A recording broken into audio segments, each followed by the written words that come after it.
Halo semuanya, selamat datang kembali di channel YouTube saya, Suci Lestari Yuwana. Di video saya minggu lalu, saya sudah membahas dan membuka diskusi tentang bagaimana ya caranya membuka atau menganalisis, membedah konflik dengan pendekatan yang bersifat non-biner. Yang saya maksud dengan pendekatan non-biner adalah pendekatan-pendekatan yang berusaha menangkap gitu ya atau meraih keberagaman elemen yang ada dalam konflik tersebut, yang berusaha menghindari cara pandang atau cara menilai konflik dengan sudut pandang yang terpolarisasi seperti baik dan jahat, benar dan salah gitu. Karena saya rasa semangatnya di sini adalah kita berusaha untuk melihat konflik tidak secara hitam putih, tapi berusaha menghargai keabu-abuan dalam konflik, berusaha membedah warna-warni dalam konflik, kira-kira seperti itu. Nah, di video saya sebelumnya saya menyampaikan dari paper yang saya tulis, saya mengembangkan atau saya menggunakan konsep apa yang disebut dengan governance as performance framework, di mana ada 3 elemen penting yang perlu kita pahami untuk menganalisis atau meneliti konflik dengan pendekatan yang bersifat non-biner. Nah, hari ini saya membahas satu elemen pertama, yaitu critical moments. Karena di video sebelumnya juga saya menyampaikan bahwa penting untuk kita menemukan sudut pandang lain untuk mendekati konflik, dan saya menyebutkan angle memulai analisis konflik dengan memahami waktu, ruang dan waktu itu ya, apa waktu-waktu yang kritikal, apa waktu-waktu yang penting dalam konflik, itu bisa apa istilahnya menangkap gitu ya, bisa membedah konflik itu dengan lebih beragam. Nah, mungkin di sini saya akan mulai dengan apa definisi dari critical moments itu sendiri. Nah, di sini saya menggunakan definisi yang dibangun oleh Martin Hayers di tahun 2009 gitu, di mana definisi dari critical moment itu adalah particular time and place gitu ya, waktu dan ruang tertentu di mana wacana atau diskurs dominan itu tertantang, gitu ya, ditantang, dipertanyakan legitimasinya, dan bisa jadi tergantikan, dislocated posisinya. Dan di mana dalam waktu dan ruang waktu ini adalah momen-momen di mana bisa jadi gitu ya, wacana-wacana yang dominan menjadi tergantikan dan membuka kesempatan bagi wacana lain gitu ya untuk menjadi entah itu penantangnya atau bahkan bisa menjadi wacana dominan berikutnya menggantikan wacana dominan sebelumnya. Nah, di sini di definisi ini saya garis bawahi dan saya tebalkan dan bedakan warnanya kata potential. Kenapa? Karena bisa jadi juga ketika kita melakukan penelitian menggunakan critical moments, kita sudah menemukan momentsnya, ada gitu ya, waktu eventnya, kita sudah menemukan itu. Tapi bisa jadi hasilnya, outputnya, bisa jadi bukannya wacana dominan itu tergantikan, tapi bisa jadi juga wacana dominan yang sudah ada itu menjadi lebih kuat atau reinforce. Itu mengapa saya menggarisbawahi potentially, karena dalam critical moment ini apapun bisa terjadi, outputnya apapun itu mungkin terjadi potentially ya. Kalau ibaratnya waktu saya bimbingan gitu ya dengan Pak Martin Hayers ini, beliau menyampaikan mungkin metafora yang tepat untuk memahami critical moment itu seperti kita memahami pintu. Jadi saat itu kami sedang bimbingan di ruangan dan Pak Martin langsung jalan ke depan pintu dan bilang, lihat ini engselnya gitu ya. Kita bisa memahami critical moment itu adalah waktu di mana pintu ini tuh kehilangan engselnya. Nah, kamu bisa bayangkan nggak apa yang terjadi gitu ya, kata Pak Martin saat itu. Apa yang terjadi ketika pintu ini saya ambil engselnya, hilang engselnya. Nah, bisa jadi kan pintunya goyang gitu, bisa jatuh ke depan, bisa jatuh ke belakang, atau dia bergoyang-goyang saja, atau bahkan dia bisa aja tetap diam gitu. Apapun bisa terjadi. Tapi critical moments itu adalah menurut Pak Martin momen ketika pintunya kehilangan engsel. Dan engsel itu yang kehilangan engsel itu yang akhirnya menjadi kesempatan bagi wacana-wacana yang lain gitu untuk menggeser wacana yang dominan yang sudah ada. Kira-kira begitu. Apa yang dimaksud dengan definisi dari critical moments. Lalu apa kira-kira pergantian wacana yang bisa terjadi potensinya gitu ya. Dari beberapa penelitian yang saya sarikan begitu, setidaknya ada 3 potensi pergantian wacana yang terjadi. Yang pertama adalah critical moments ini bisa membantu kita mereinterpretasikan makna dari apa yang terjadi di masa lalu dan apa yang mungkin terjadi di masa depan. Ibaratnya begini contohnya. Mungkin ketika kita berada pada satu momen di mana dominasi wacananya misalnya contoh adalah tentang inovasi teknologi. Ya, di mana misalnya akhir-akhir gini itu ya kita melihat Elon Musk misalnya contohnya sedang mengembangkan teknologi mobil listrik dan mungkin nanti mobil terbang begitu ya contohnya. Nah, ketika nanti ada momen baru atau ada momen lain yang terjadi yang bisa membuktikan atau menunjukkan bahwa masa depan kita itu tidak harus tergantung dengan mobil listrik atau masa depan kita tidak harus ada mobil terbang misalnya. Maka momen itu bisa kita kategorikan sebagai critical moment.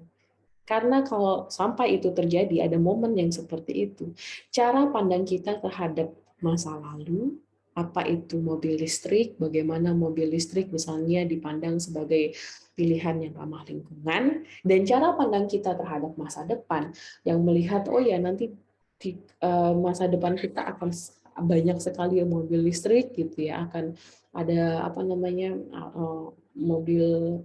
Nah, mobil listrik menjadi alat transportasi umum gitu, menjadi the new normal. Itu akan berubah ketika ada satu momen yang mengatakan ada loh opsi lain selain mobil listrik. Nah, kira-kira itu contoh bagaimana satu critical moments bisa mereinterpretasi atau bisa mengubah cara pandang kita terhadap masa lalu dan masa depan.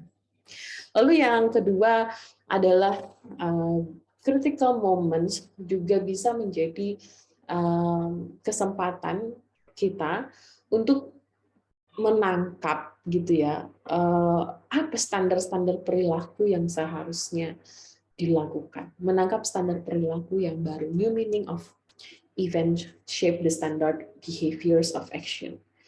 Jadi balik lagi contohnya, ini hanya contoh saja ya, bukan berarti saya memprediksi itu akan terjadi, pasti terjadi. Saya bukan peramal, saya hanya peneliti di sini. Balik lagi contoh ke mobil listrik. Ketika nanti anggap saja tahun 2025 gitu, ada satu momen yang mengatakan, ada satu momen, entah itu mungkin nanti bentuknya seminar, konferensi, atau mungkin momen yang ada di jalanan gitu ya, ada berita kecelakaan, ada berita kecelakaan mobil listrik, misalnya contoh ya. Apapun itu, ini saya lagi berimajinasi saja, membayangkan seandainya ada satu momen tertentu yang membuat kita mempertanyakan gitu manfaat dari mobil listrik ini, yang membuat kita mereinterpretasi ulang, memikirkan kembali apakah betul mobil listrik ini adalah solusi yang ramah lingkungan misalnya.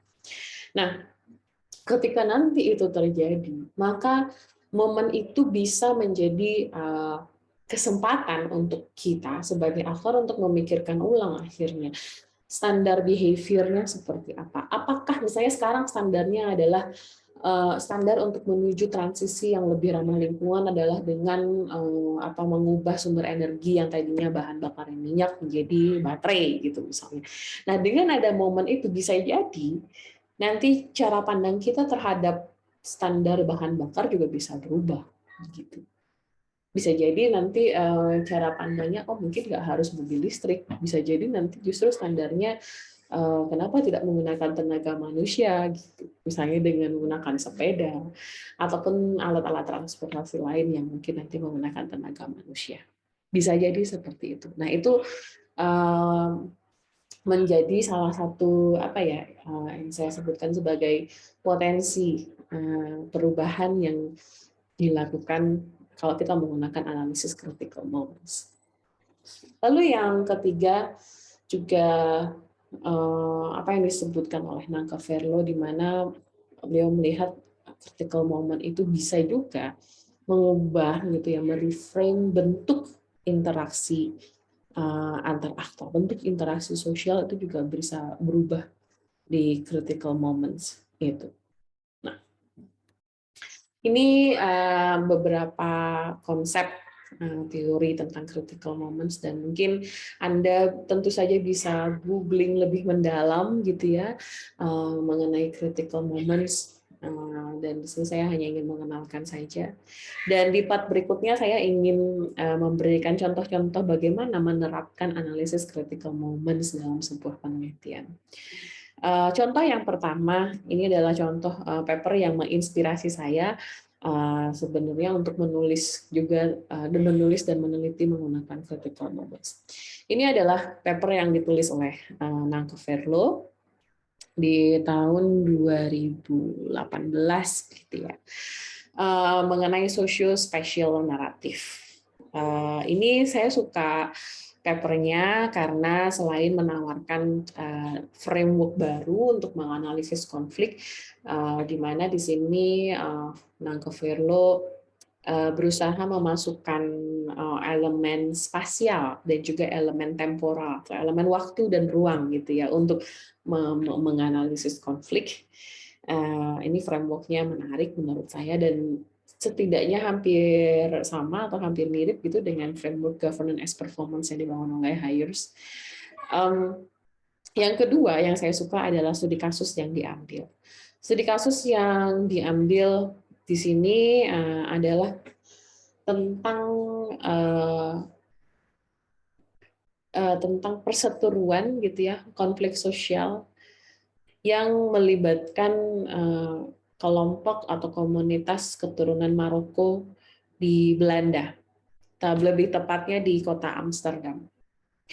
Jadi kalau saya boleh ceritakan sedikit background ceritanya gitu ya, studi kasus yang diambil oleh Nangka di sini adalah konflik yang terjadi antara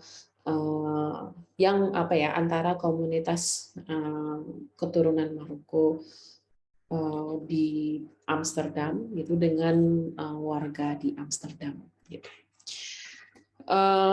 Itu tanpa bermaksud mempolarisasi konfliknya ya, tapi di sini konflik ini berawal dari satu momen di tanggal 17 Januari tahun 2005, di mana pada hari itu ada pemuda yang kebetulan keturunan Maroko mencopet seorang warga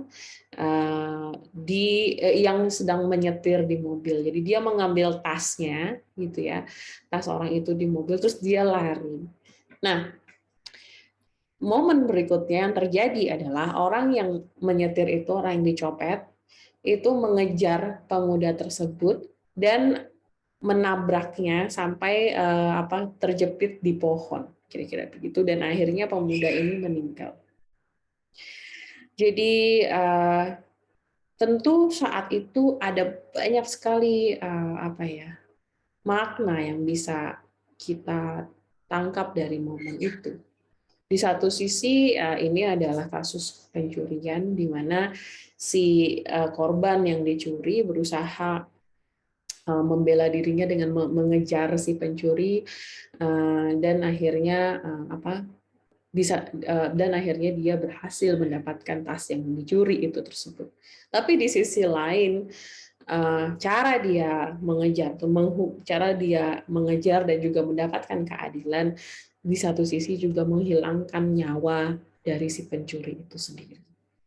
Dan di konteks yang lebih besar, ini juga melibatkan masalah identitas. Karena momen ini gitu ya, momen meninggalnya si pencuri itu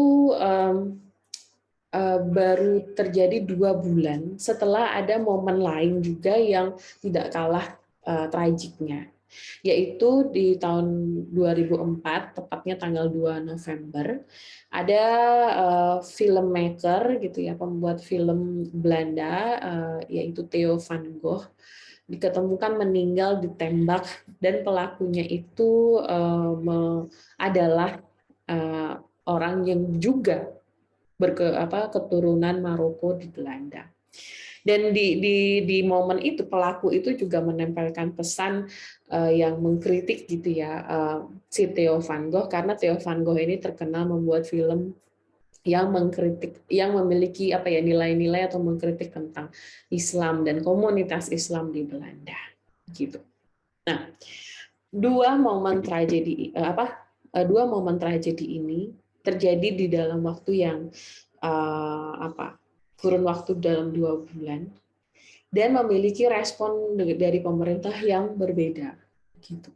Jadi di pembunuhan Theo van Gogh sebelumnya, respon yang diberikan oleh pemerintah atau wali kotanya saat itu adalah dengan melakukan atau mengajak warga melakukan apa yang disebut sebagai demonstration of noise. Karena secara tradisi tadinya kalau ada kasus-kasus kekerasan yang mereka sebut sebagai nonsense violent, jadi maksudnya kekerasan yang harusnya tidak perlu terjadi, kalau ada kasus-kasus seperti itu, biasanya di kota Amsterdam yang mereka lakukan adalah melakukan gerakan silence, walking in silence. Jadi mengajak warga untuk berjalan sunyi, tidak berisik gitu ya, sebagai tanda respect terhadap korban yang meninggal karena kekerasan yang tidak perlu atau the senseless violence itu. Nah, tapi perbedaannya pada kasus pembunuhan Theo van Gogh yang terjadi justru wali kota mengajak warga untuk berjalan dan membuat berisik gitu ya, boleh berisik, boleh mengeluarkan opini dan suaranya masing-masing sebagai simbol atau wujud kebebasan berpendapat gitu ya. Freedom of speech, sehingga ibaratnya memberikan semacam semangat gitu untuk warga Belanda untuk tetap menyuarakan ekspresi mereka gitu. Nah, momen terbunuhnya pencuri tadi, kalau kita bayangkan ada di konteks tadi ya, yang sebenarnya sudah ada memori, sudah ada pengalaman segregasi gitu ya, yang setidaknya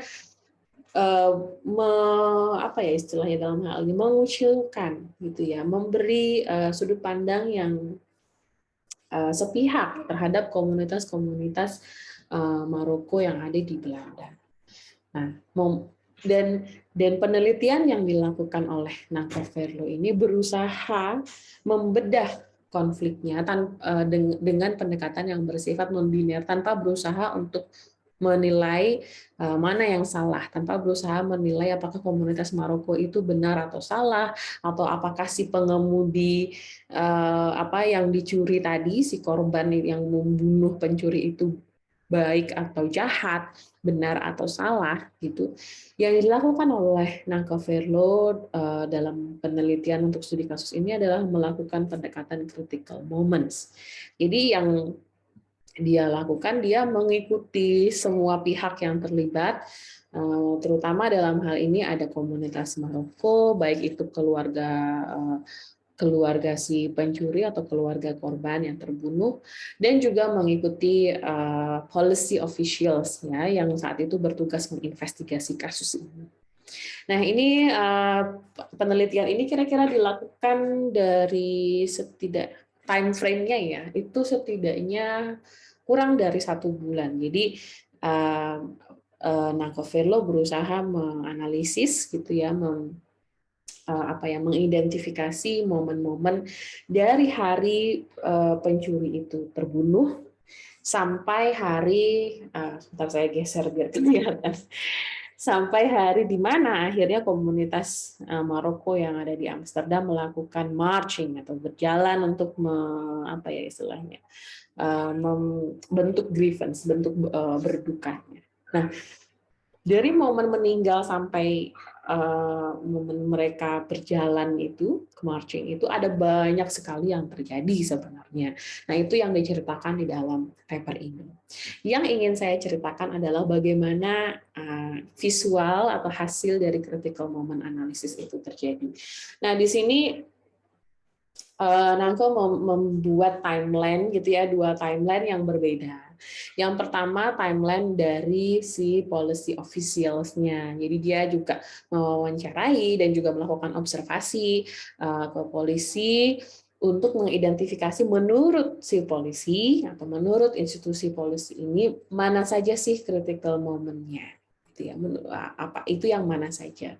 Nah, kalau menurut polisi, sebentar saya geser sedikit. Ini ada momen yang menurut di-recognize atau diakui oleh polisi itu ada protes gitu ya, ada protes dari kelompok komunitas Maroko yang saat itu tidak setahu saya ya, mungkin saya juga yang saya ingat gitu, nanti bisa dibaca lebih lanjut di papernya. Saat itu protes karena mereka tidak diperbolehkan membuat semacam apa ya istilahnya, monumen, bukan monumen sih, jadi di tempat meninggal, di pohon tempat meninggalnya si pencuri itu mereka memberikan bunga gitu ya, pesan-pesan bentuk berduka terhadap anggota keluarga, anggota komunitas mereka yang meninggal, dan itu tidak diperbolehkan. Jadi bunga-bunga dan apa namanya, pesan-pesan itu harus dihilangkan dari pohon itu, dan itu menghadirkan protes akhirnya dari komunitas. Nah itu. Lalu yang kedua, ada momen di mana komunitas Maroko itu juga, perwakilan komunitas Maroko ingin bernegosiasi dengan polisi, minta izin gitu untuk melakukan marching, karena memang tradisinya di Amsterdam ataupun di Belanda saat itu kalau ada moments of violence ya mereka jalan atau silence, marching in silence gitu ya, mereka jalan untuk mengekspresikan bentuk berdukanya mereka. Dan ini mereka negosiasi dengan polisi. Dan critical moment yang terakhir itu adalah marchingnya itu sendiri.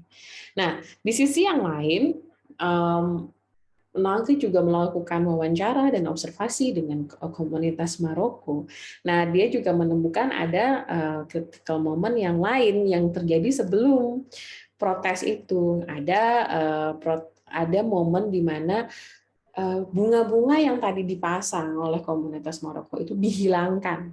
Pelakunya tidak jelas siapa, tapi pelakunya yang jelas gitu tidak setuju bahwa ada istilahnya pencuri yang mungkin dalam hal ini dihormati gitu meninggal. Kira-kira seperti itu. Mungkin saya juga keliru, silahkan baca lagi di paper. Tapi yang ingin saya sampaikan adalah dari critical moment ini, poin yang ingin disampaikan oleh Nangko Verlo adalah ketika kita menganalisis critical moment dari berbagai aktor gitu ya, ternyata nanti kita akan menemukan ada loh critical moment yang menurut si A itu penting. Ini momen yang penting dan menentukan sebenarnya arah konflik itu akan kemana, tapi tidak direkognisi atau tidak diakui oleh aktor lain. Dan menurut Nangke, momen-momen seperti ini misalnya adalah momen-momen yang dia sebut sebagai missing opportunity for democracy. Jadi momen-momen di mana ini ada kesempatan sebenarnya untuk bisa menyelesaikan konflik secara demokratis. Tapi karena momen itu tidak diakui, maka kesempatan untuk berdemokrasi itu menjadi hilang. Kira-kira itu satu poin dari berbagai macam poin yang ditulis oleh Nangka Verlo di papernya yang menurut saya menarik dan membuat saya termotivasi untuk menggunakan pendekatan critical moments. Nah, untuk detail ceritanya lebih lanjut, mungkin nanti bisa saya ceritakan di video berikutnya atau Anda juga bisa baca langsung di papernya. Contoh berikutnya, contoh terakhir itu adalah dari paper yang saya tulis, ya, tadi yang terinspirasi juga oleh paper oleh Nancaverlo. Dan saya melakukan penelitian menganalisis konflik transportasi online di Indonesia, gitu ya.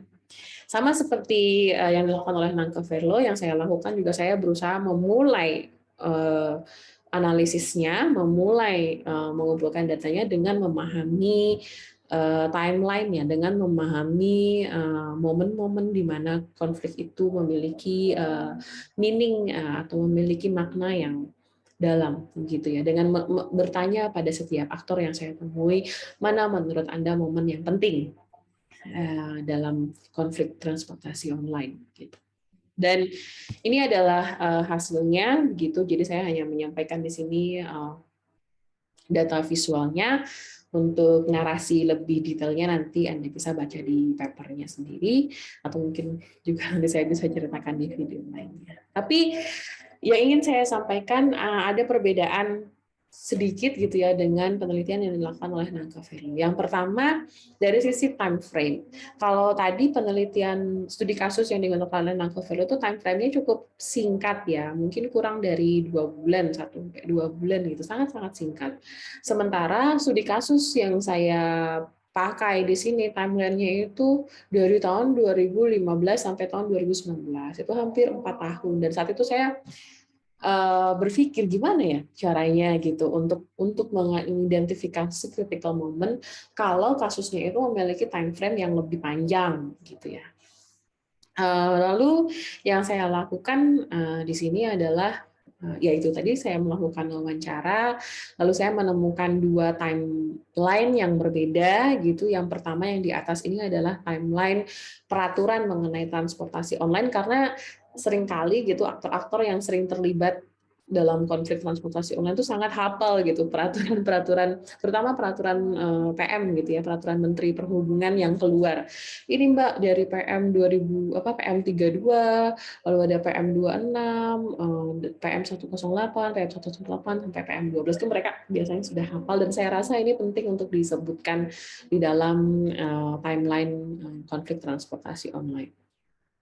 Lalu timeline yang lain juga yang menurut saya tidak kalah penting adalah momen-momen yang terjadi di jalan, momen-momen yang terjadi di lapangan, begitu ya. Ada banyak sekali momen misalnya dari demonstrasi, baik itu demonstrasi yang dilakukan oleh aktor-aktor yang pro terhadap transportasi online atau aktor-aktor yang kontra terhadap transportasi online. Dan dari kedua timeline ini, saya mengidentifikasi mana kira-kira critical moment, di mana kalau saya merujuk kembali dari definisi Martin Hires, critical moment adalah moment where the dominant storyline is unhinged, momen di mana wacana dominannya itu oleng, wacana dominan dari transportasi online itu oleng. Gitu. Dan di sini ada 5 critical moment, setidaknya ada 5 critical moment yang saya identifikasi. Yang pertama adalah momen di mana pertama kalinya itu ada sopir taksi online yang dilaporkan ke polisi, gitu ya. Itu sekitar bulan Juni 2015 kalau tidak salah.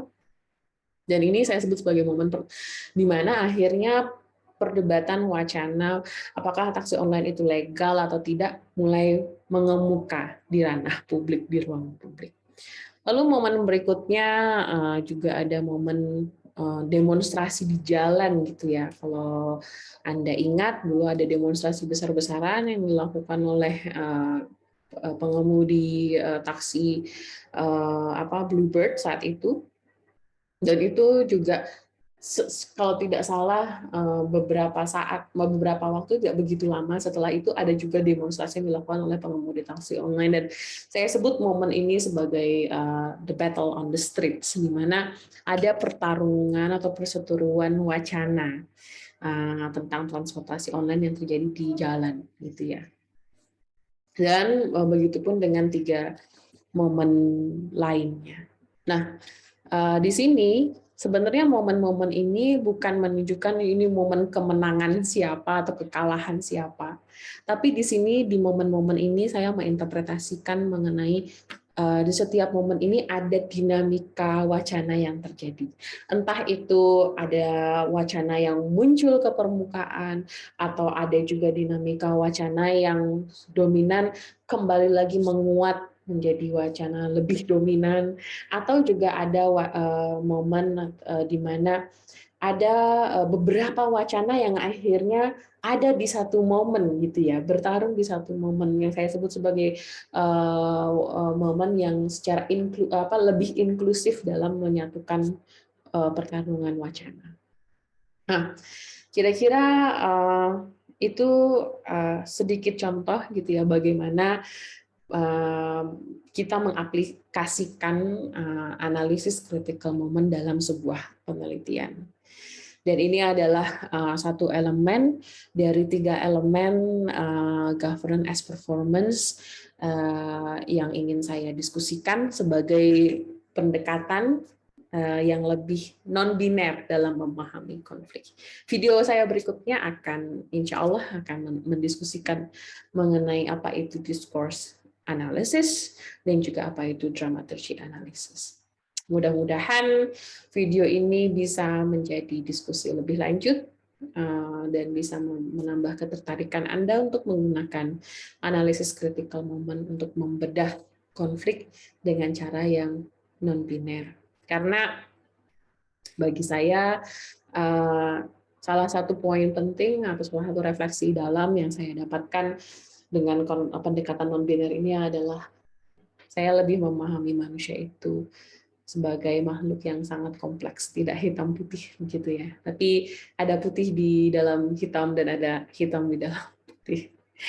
Mudah-mudahan video ini bermanfaat. Mohon maaf jika ada kekurangan ataupun kesalahan dari saya. Mohon koreksinya, mohon komentarnya. Sampai jumpa di video saya berikutnya.